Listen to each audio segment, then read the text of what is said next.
Assalamualaikum warahmatullahi wabarakatuh. Kali ini kita akan membahas bab 2, yaitu teks pidato persuasif.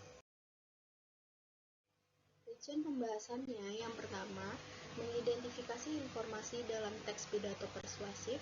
Yang kedua, menyimpulkan isi teks pidato persuasif. Yang ketiga, menelaah struktur dan kebahasaan teks pidato persuasif.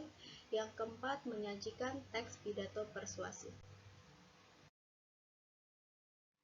Pembahasan pertama, mengidentifikasi informasi dalam teks pidato persuasif.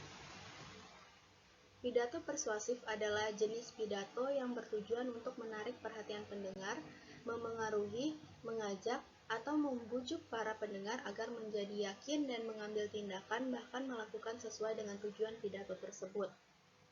Pidato persuasif berisi pesan untuk memengaruhi pilihan khalayak melalui pengkondisian, penguatan, atau pengubahan tanggapan mereka terhadap gagasan ataupun produk. Dalam teknik penyampaian pidato persuasif ini, isi pidato tersebut harus berlandaskan pada argumentasi yang nalar, logis, masuk akal, dan dapat dipertanggungjawabkan. Ciri-ciri pidato persuasif yang pertama bersifat objektif, artinya dapat dipertanggungjawabkan kebenarannya. Yang kedua, memengaruhi atau mengajak. Yang ketiga, bahasa yang mudah dipahami. Yang keempat, isinya bersifat menggugah dan bermanfaat. Yang kelima, membangkitkan emosi agar meyakini tindakan tertentu. Beberapa hal yang harus diperhatikan ketika menyimak pidato yang disampaikan, yaitu topik pidato, hal-hal pokok yang disampaikan, dan simpulan pesan pidato. Selanjutnya, menyimpulkan isi teks pidato persuasif. Pidato merupakan salah satu jenis komunikasi lisan yang bertujuan untuk menyampaikan gagasan atau pesan kepada pihak lain. Untuk itu, apabila mendengarkan pidato, kalian harus mampu menyimpulkan isi gagasan atau pesan yang terkandung dalam pidato. Pesan adalah perintah, nasihat, permintaan, atau amanat yang disampaikan melalui orang lain. Pesan dalam pidato ada yang dinyatakan secara langsung dan ada pula yang secara tidak langsung. Nah, untuk menyimpulkan isi teks pidato, langkah-langkahnya sebagai berikut. Yang pertama, mendengarkan pidato dengan seksama. Yang kedua, menentukan pokok-pokok dalam teks pidato. Yang ketiga, menyimpulkan gagasan atau pesan dalam teks pidato. Yang keempat, simpulan tersebut berisi fakta, pendapat, atau gagasan pendukung sesuai isi pidato. Yang kelima, menulis simpulan sesuai dengan pokok bahasan dari pidato tersebut. Selanjutnya, menelaah struktur dan kebahasan teks pidato persuasif. Struktur teks pidato terdiri atas 3 bagian, yaitu pembukaan, isi pidato, dan penutup pidato. Pertama, pembukaan. Pembukaan dari pidato terdiri dari salam pembuka, ucapan penghormatan, dan ucapan syukur. Yang kedua,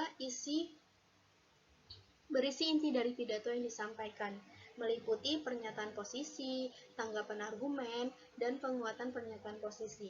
Pernyataan posisi yaitu berupa pendapat atau pendirian terhadap suatu permasalahan yang diulas berdasarkan suatu pandang pembicara pidato. Lalu tahap argumen adalah tahap yang mengemukakan alasan, contoh, dan didukung dengan bukti-bukti yang kuat sehingga dapat meyakinkan pendengar. Penguatan pernyataan posisi berupa kesimpulan yang memperkuat sudut pandang pembicara pidato. Yang terakhir, penutup pidato. Penutup berisi akhir dari pidato. Nah, biasanya dalam penutup ini berupa permintaan maaf dan penutup dari pidatonya. Lanjut ke bahasaan. Kebahasan yang terkandung dalam teks pidato persuasif ini ada kata ganti, sinonim, kata tugas, kata emotif, istilah, dan kata benda abstrak.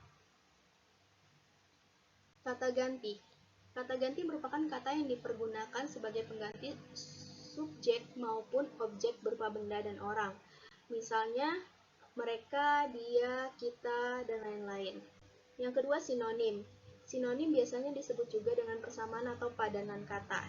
Contohnya, asa, sinonimnya adalah harapan. Yang ketiga, kata tugas. Kata tugas adalah kata yang hanya memiliki arti gramatikal dan tidak memiliki makna leksikal, sehingga maknanya bisa menjadi jelas jika dihubungkan dengan kata lain. Contohnya adalah dan, ke, karena, dan lain-lain. Kosakata emotif, yaitu kosakata yang berhubungan dengan emosi dan perasaan, serta bisa membuat orang tersebut emosi kala mendengar atau membacanya. Contohnya, ayo kita song-song masa depan yang cerah. Yang kelima, istilah teknik atau istilah teknis. Nah, istilah ini sebenarnya juga merupakan kata, hanya saja kata yang sudah menjadi istilah itu maknanya sudah didefinisikan atau memiliki arti. Istilah dibedakan menjadi istilah umum dan istilah khusus. Istilah khusus yaitu pada bidang tertentu. Misalnya, kata kalimat itu terdapat pada istilah bahasa.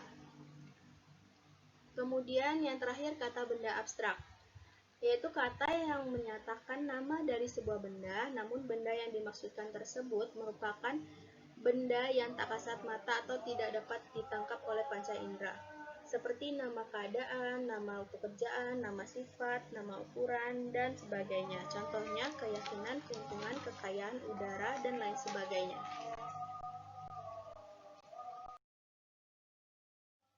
Lanjut, menyajikan teks pidato persuasif. Agar pidato persuasif disampaikan dapat berjalan dengan lancar dan runtut, sebelumnya perlu disiapkan naskah pidato. Tujuan pidato persuasif adalah meyakinkan audiens untuk melakukan sesuatu. Maka langkah-langkah menulis teks pidato persuasif sebagai berikut. Yang pertama, menentukan tema atau pokok pembicaraan yang sesuai dengan tujuan pidato. Yang kedua, menentukan pokok-pokok yang akan disampaikan. Yang ketiga, menyusun kerangka pidato.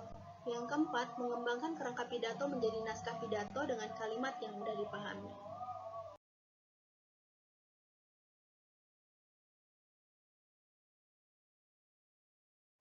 Sekian, terima kasih.